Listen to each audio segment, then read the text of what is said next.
فرمائی یقیناً ماں باپ کو ان بشارتوں کا یقین ہوتا ہے، تبھی وہ مدرسے میں ڈال کر اپنے بچوں اور بچیوں کو قرآن پاک کا حافظ بناتے ہیں۔ لہٰذا وہ لوگ جنہوں نے قرآن پاک کا حفظ کیا ہے انہیں آپ سب سے پہلے مبارکباد پیش کیجئے کہ انہوں نے اپنے سینے میں اللہ کے اس قرآن کو یاد کیا، محفوظ کیا، جو قرآن خود اپنے بارے میں کہتا ہے ہدی للناس، کہ یہ وہ کتاب ہے جو پوری انسانیت کے لیے گائیڈ بک ہے، ہدایت نامہ ہے، جس قرآن کے بارے میں خود قرآن نے کہا وَنُنَزِّلُ مِنَ الْقُرْآنِ مَا هُوَ شِفَاءٌ وَرَحْمَةٌ لِّلْمُؤْمِنِينَ، کہ یہ وہ کتاب ہے جو ایمان والوں کے لیے بشارت نامہ ہے، یہ وہ کتاب ہے جو ایمان والوں کو تمام بیماریوں سے شفا عطا کرتی ہے، جس قرآن کے بارے میں خود اللہ فرماتے ہیں لَقَدْ أَنزَلْنَا إِلَيْكُمْ كِتَابًا فِيهِ ذِكْرُكُمْ، ہم نے وہ کتاب اتاری ہے جس میں لوگوں تم تمام لوگوں کا تذکرہ موجود ہے، جس قرآن کے بارے میں اللہ رب العزت کا ارشاد ہے وَلَقَدْ صَرَّفْنَا لِلنَّاسِ فِي هَذَا الْقُرْآنِ مِنْ كُلِّ مَثَلٍ، کہ یہ وہ کتاب ہے جس میں ہم نے دنیا کے اور ہر سماج کے تمام انسانوں کے لیے ہدایت کی تمام تر باتوں کو مختلف مثالوں سے بیان کیا ہے۔ قرآن پاک کی عظمتوں کے سلسلے میں قرآن پاک کی بے شمار آیات موجود ہیں۔ سرکار دو عالم علیہ السلام کے وہ مشہور فرمان جو میں نے خطبے میں پڑھا، حضور فرماتے ہیں کہ یہ وہ کتاب ہے یرفع بہذا الکتاب اقواما، کہ اللہ تعالیٰ اس کتاب کے ذریعے سے بہت سارے لوگوں کو ترقی عطا فرماتا ہے، بلندی عطا فرماتا ہے، وَيَضَعُ بِهِ آخَرِينَ، اور یہ وہ کتاب ہے جس کی وجہ سے اللہ بہت ساری قوموں کو ذلیل کر دیتا ہے، رسوا کر دیتا ہے، پست کر دیتا ہے۔ قرآن پاک کے سلسلے میں اس طرح کی بے شمار باتیں سرکار دو عالم علیہ السلام نے ارشاد فرمائی، خود حضور نے قرآن پاک کے حافظ کے بارے میں یہ بات ارشاد فرمائی کہ اللہ رب العزت قرآن پاک کے حافظ کو مرنے کے بعد یہ کہے گا آخرت میں جب جنت کا فیصلہ ہوگا اقرا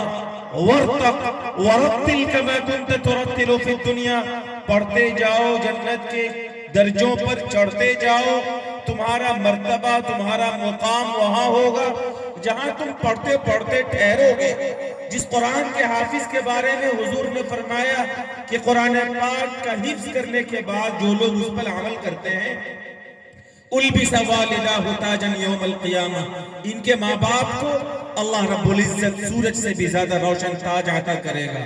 قرآن پاک کے حافظ کے بارے میں حضور فرماتے ہیں ادخلہ اللہ الجنہ، اللہ اسے جنت عطا کرے گا، وشفعہ فی عشرۃ من اہل بیتی، اور گھر میں خاندان میں 10 ایسے لوگ جن کے جہنم میں جانے کا فیصلہ ہوگا، اللہ رب العزت حافظ کی سفارش کی بنیاد پر ایسے 10 جہنمی کو جنت کا پروانہ عطا کرے گا۔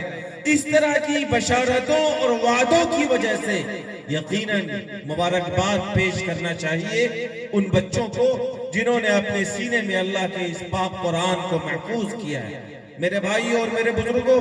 اس کے ساتھ ساتھ مبارکباد کے بعد جو دوسری بات مجھے عرض کرنی ہے وہ بہت اہم بات ہے، اور وہ بات یہ بہت اختصار اور بہت ذمہ داری کے ساتھ میں یہ بات آپ کے سامنے عرض کر رہا ہوں۔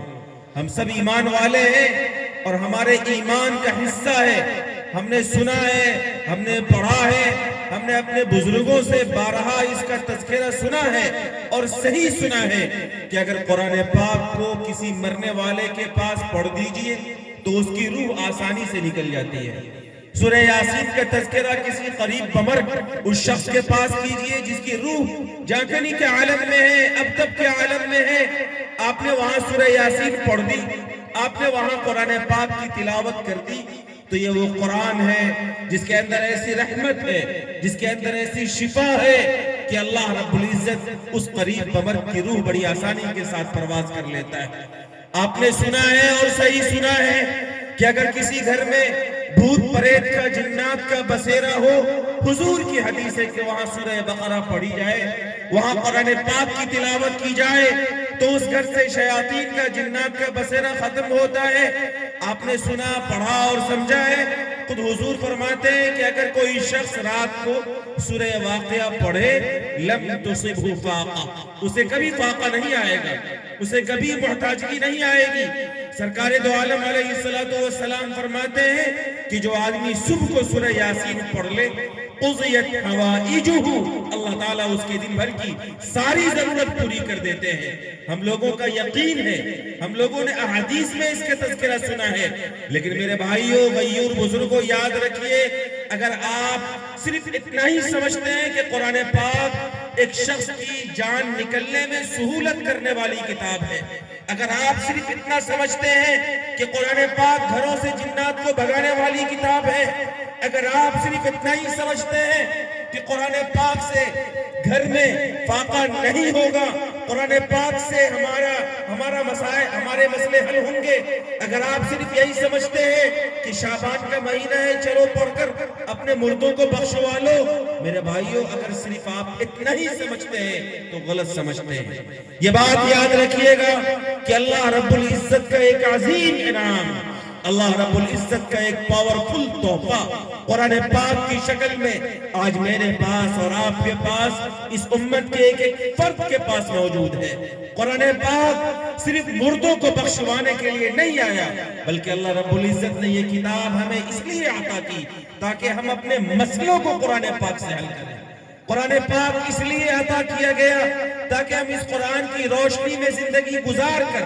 اپنی تنزلی، اپنی پستی اور اپنے زوال کے تمام تر مرحلوں کو ختم کریں، اپنے لیے عروج کا، اپنے لیے بلندی کا فیصلہ کریں۔ سرکار دو عالم علیہ السلام کی جو حدیث میں نے آپ کو سنائی تھی، حضور نے فرمایا کہ اس کتاب کے ذریعے سے اللہ قوموں کو اٹھاتا ہے، اور اسی قرآن کے ذریعے سے اللہ قوموں کو زوال اور پستی کی کھائی میں ڈال دیتا ہے۔ وہ لوگ جو قرآن پاک کو سینے سے لگاتے ہیں، وہ لوگ جو قرآن پاک پر مضبوط ایمان رکھتے ہیں، وہ لوگ جو قرآن پاک کی تلاوت کرتے ہیں، وہ جن کی صبح قرآن پاک کی تلاوت سے منور ہے، وہ جن کی راتیں قرآن پاک کی تلاوت سے آباد ہے، وہ جن کی زندگی قرآن پاک پر عمل کی دولت کے ساتھ منور ہے، میرے بھائیوں یہ وہ لوگ ہیں جن کو اللہ بلندی عطا کرتا ہے، جن کو اللہ تعالیٰ عروج عطا کرتا ہے۔ لیکن دوسری طرف وہ لوگ جو قرآن پاک پر کمزور ایمان رکھتے ہیں، جو اس کی روشنی میں زندگی نہیں گزارتے،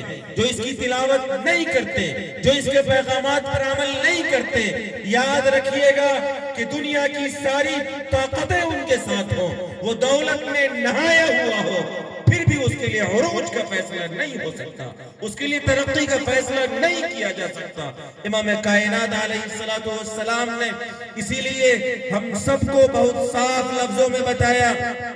هو الفصل ليس بالهزل۔ اے میرے پیارو، قرآن پاک اللہ کا وہ کلام ہے جس کا فیصلہ تمہاری تمام زندگی کے تمام معاملات میں آخری فیصلہ ہے۔ زندگی کا معاملہ چاہے اس کا تعلق عقیدے سے ہو، چاہے اس کا تعلق عبادت سے ہو، چاہے اس کا تعلق معاملے سے ہو، چاہے اس کا تعلق معاشرت سے ہو، زندگی کے کسی بھی مسئلے سے تمہارا تعلق ہو، قرآن پاک نے جو فیصلہ کیا اس کا فیصلہ آخری فیصلہ ہے۔ من ترکہ من جبار قسمہ اللہ، جو قرآن کو چھوڑے گا، اس کے فیصلوں سے بھاگے گا اور سرکشی کی بنیاد پر ایسا کرے گا، اللہ اسے توڑ دے گا، اللہ اسے پست کر دے گا، اللہ اسے زوال کی کھائی میں گرائے گا۔ وَمَنِ ابْتَغَى الْهُدَى فِي غَيْرِهِ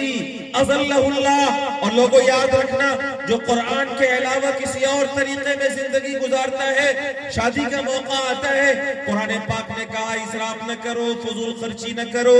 ان المبذرین كانوا اخوان الشیاطین، فضول خرچی کرنے والا شیطان کا بھائی ہے۔ قرآن پاک فضول خرچی سے روکتا ہے، اور یہ صاحب جب شادی کرتے ہیں لاکھوں کے پنڈال میں اس کو اور اس کو اور پورے سماج کو، تمام رشتہ داروں کو اور پوری دنیا کو خوش رکھنے کے چکر میں اپنے رب کو ناراض کرتا ہے، رب کے فیصلے کو پیچھے رکھتا ہے۔